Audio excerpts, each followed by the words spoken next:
Hello viewers வணக்கம். இன்றைக்கி AVT கிச்சனில் செய்ய போகிற ரெசிபி சம்மர் ஸ்பெஷலான ஐஸ்கிரீம். இந்த ஐஸ்கிரீம் நீங்கள் ஃபர்ஸ்ட் டைம் ட்ரை பண்ணால் கூட பர்ஃபெக்டாக வரும். அதுக்கு நீங்கள் மறக்காமல் நம்ம யூஸ் பண்ணுற இன்க்ரீடியன்ட்ஸ் அப்புறம் அதனுடைய அளவுகளை சரியாக ஃபாலோ பண்ணுங்கள். இதே மாதிரி நிறைய ரெசிபி தெரிஞ்சுக்கணுன்னா மறக்காமல் நம்ம சேனலை சப்ஸ்கிரைப் பண்ணிவிட்டு பக்கத்தில் இருக்க பெல் ஐக்கான் கிளிக் பண்ணுங்கள். சப்போர்ட் பண்ணுற எல்லா நண்பர்களுக்கும் நன்றி. நான் இன்றைக்கி ஃபுல் க்ரீம் மில்க் ½ லிட்டர் எடுத்திருக்கேன். எப்பயுமே ஐஸ்கிரீம் பண்ணணும் அப்படின்னாலே கண்டிப்பாக ஃபுல் க்ரீம் மில்க் ட்ரை பண்ணுங்கள். ஐஸ்கிரீம் பர்ஃபெக்டாக வரும். ஒரு பேனில் நம்ம பாலை கொதிக்க விட்டுடலாம். இதுக்கு இடையில் இந்த ஐஸ்கிரீமுக்கு தேவையான கார்ன்ஃப்ளவர் மிக்சர் ரெடி பண்ணிடலாம். நான் இன்றைக்கி 1/2 லிட்டர் மில்க்குக்கு 2 டீஸ்பூன் அளவுக்கு கார்ன்ஃப்ளவர் எடுத்திருக்கேன். இது கூட ஒரு 1/4 கப் அளவுக்கு தண்ணி ஊற்றி மிக்ஸ் பண்ணிக்கலாம். ஸோ டோட்டலாக 2 டீஸ்பூன் கார்ன்ஃப்ளவர், 1/4 கப் தண்ணி. மிக்சிங் ரெடி ஆயிடுச்சு. பால் கொதிச்சு ஒரு 3 நிமிஷம் லோ ஃப்ளேம் வச்சு பாலை கொஞ்சம் வற்ற விடுங்க.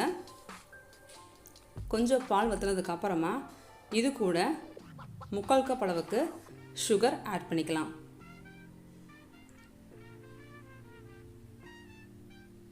பாருங்கள், கொஞ்சம் பால் வற்றிருச்சு. இப்போ நான் சொன்ன மாதிரியே சுகரை ஆட் பண்ணிவிட்டு சுகர் முழுமையாக கரைஞ்சதுக்கப்புறமா நம்ம ரெடி பண்ணி வச்சுருக்கிற கார்ன்ஃப்ளவர் மிக்ஸை ஊற்றிட்டு கைவிடாமல் கிளறணும். ஒரு 2 நிமிஷம் மீடியம் ஃப்ளேம் வச்சு இது குக் பண்ணணும். பாருங்கள், 2 நிமிஷத்துக்கு அப்புறம் இதே மாதிரி திக்கான மில்க் நமக்கு கிடைக்கும். கொஞ்சம் கலரும் சேஞ்ச் ஆகிருக்கும். இந்த கண்டிஷனில் நீங்கள் அடுப்பு ஆஃப் பண்ணிடலாம். இப்போ இதை நல்லா ஆற விட்டுருவோம். நல்லா ஆறட்டும். ஒரு பவுலில் 1/2 கப் அளவுக்கு விப்பிங் க்ரீம் எடுத்துக்கோங்க. நான் யூஸ் பண்ணியிருக்க கப்பு 200 ml கப்பு.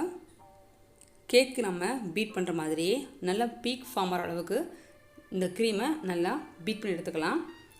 ஒரு 3 நிமிஷத்துலேயே உங்கள் க்ரீம் ரெடி ஆயிரும். நீங்கள் தாராளமாக விஸ்க் யூஸ் பண்ணி கூட பீட் பண்ணிக்கலாம் க்ரீமை. இப்போது க்ரீம் ரெடி. ஒரு மிக்ஸி ஜாரில் நம்ம ஆற விட்டுருந்த மில்க் மிக்சரை ஒரு 3 நிமிஷம் பிளெண்ட் பண்ணி இந்த மிக்ஸிங்கை எடுத்துக்கலாம்.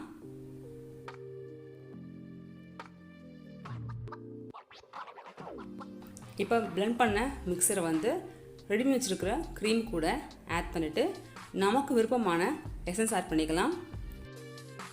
மில்க் மிக்ஸையும் க்ரீமையும் ப்ராப்பராக மிக்ஸ் பண்ணதுக்கப்புறமா இது கூட 1 டீஸ்பூன் அளவுக்கு ரோஸ் மில்க் சிரப் எசன்ஸ் இருக்கும் இல்லையா, அதில் கலர் ப்ளஸ் ஃப்ளேவர் கிடச்சிரும். அதை நான் ஆட் பண்ணிக்க போகிறேன். இப்போ ஆட் பண்ணிவிட்டு 2 விதமாக நம்ம இதை ஸ்டோர் பண்ணி வைக்கலாம். ஒன்று plastic container, another one stainless steel bowl. இப்போது ஐஸ்கிரீம் மிக்ஸ் ரெடி ஆயிடுச்சு. இதே மாதிரி பிளாஸ்டிக் கண்டெய்னரில் ஊற்றிக்கோங்க. எனக்கு இதே மாதிரி டபுள் குவான்டிட்டி கிடச்சிது. ஸோ டோட்டலாக 1 kg ஐஸ்கிரீம் நமக்கு இதில் கிடைக்க நிறையவே சான்ஸ் இருக்குது. ப்ராப்பராக ஃபாலோ பண்ணிங்கன்னா ஒரு பால் கவர் அப்படின்னா ஃபாயிலை வச்சுட்டு அதுக்கு மேலே டப்பாவுடைய மூடியை டைட்டாக மூடிட்டு ஒரு 8 hours வச்சுருங்க ஃப்ரீசர் பாக்ஸில். ஃப்ரீசிங் மேக்ஸிமம் சம்மர் மூடுக்கு ஏற்ற மாதிரி ஃபுல் கண்டிஷனில் இருக்கணும். அப்போ தான் உங்களுக்கு 8 ஹவர்ஸில் பர்ஃபெக்டான ஐஸ்கிரீம் ரெடி ஆகும்.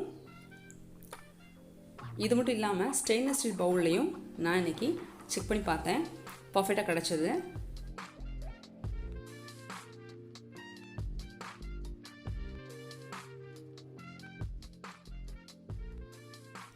டெஃபினட்டாக இந்த ரெசிபி ட்ரை பண்ணி பாருங்கள். உங்களுக்கு பிடிச்சிருந்தா இந்த வீடியோக்கு லைக் கொடுங்க. தேங்க்யூ.